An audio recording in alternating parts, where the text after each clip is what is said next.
तुम्ही पाहत आहात MCN न्यूज मराठी। अकोट तालुक्यातील आडगाव खुर्द येथे 4 ऑगस्ट रोजी महालक्ष्मी माता यात्रेचे भव्य आयोजन करण्यात आले होते। अमरावती जिल्ह्यातील कौंढाण्यापूर या गावामधून रुक्मिणीला विठ्ठल माऊली लग्नासाठी घेऊन येत असताना आडगाव येथे त्यांचे मुक्काम झाले आणि त्या मुक्कामामध्ये मातेचे रक्षण हे तेथील नागदेवतांनी केले। त्या कारणामुळे मातेची स्थापना पुरातन काळापासून येथे झालेली आहे। आज त्या मंदिराची स्थापना होऊन शेकडो वर्ष पूर्ण झाली आणि ही परंपरा यात्रेच्या स्वरूपात पूर्वीपासूनच चालू आहे। या निमित्ताने स्थानिक ग्रामस्थांनी बाहेरून येणाऱ्या भाविक भक्तांसाठी महाप्रसादाची व्यवस्था सुद्धा केलेली होती। 2 दिवसात हजारो भाविक भक्त महाप्रसाद घेऊन महालक्ष्मी मातेचे दर्शन व यात्रेचा आनंद घेतला। सदर यात्रेमध्ये अकोट ग्रामीण पोलीस स्टेशनचे ठाणेदार जुनघरे यांनी कुठलाही गैरप्रकार घडू नये यासाठी चोख बंदोबस्त ठेवला होता। MCN न्यूज मराठी करिता परमेश्वर हाटोडे, आडगाव खुर्द। आज इधर लक्ष्मी पूजा का कार्यक्रम हो रहा है इस गांव में। तो हर साल की जैसे इस बार भी बहुत ही अच्छी तरीके से ये चल रहा है।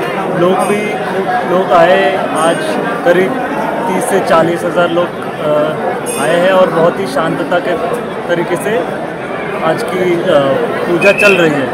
इसमें पुलिस व्यवस्था भी अपनी काम में निरत है और सब अच्छे से होने का हमें आशा है। लोग भी अपने लिए बहुत ही मदद कर रहे हैं और सहकार कर रहे हैं। सर, आपकी न्यू ज्वाइनिंग है तो आपका जो यहाँ पे जो काम है वो किस तरह रहेगा सर, उसको कुछ बता सकते हो? आज मेरा पहला दिन है SDPO अकोट बन के। तो अपना पहला यही है रहेगा कि जो अपने सब डिवीज़न है उसमें अत्यंत शांतिपूर्वक रहेगा हर चीज़। लॉ एंड ऑर्डर हो गया और जो भी क्राइम्स वाइम्स हो गया या इलीगल चीज़ें जो भी हो गया सब पे कंट्रोल होगा, सब अच्छे तरीके से होगा। और जितना मेरा ये है उस तरीके से अच्छे से काम करने का इच्छा है। धन्यवाद। आज आपल्या गावामधील यात्रा आहे, या संदर्भात आपण काय सांगणार?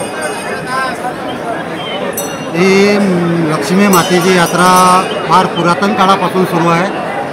अगोदर या यात्रेचा स्वरूप साधारण 25 किलो गव्हाचा भंडारा इथं होत होता।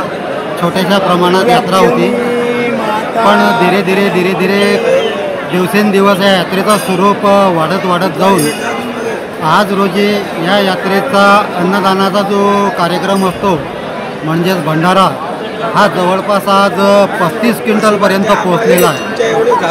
इथं भक्तांची खूप मोठ्या प्रमाणात मंदिराळी असते आणि आज हजारोंच्या संख्येने या यात्रेला भक्तांची उपस्थिती लाभलेली आहे आणि मातेच्या दर्शनाकरता खूप मोठा जनप्रवाह उसळून वाहत आहे।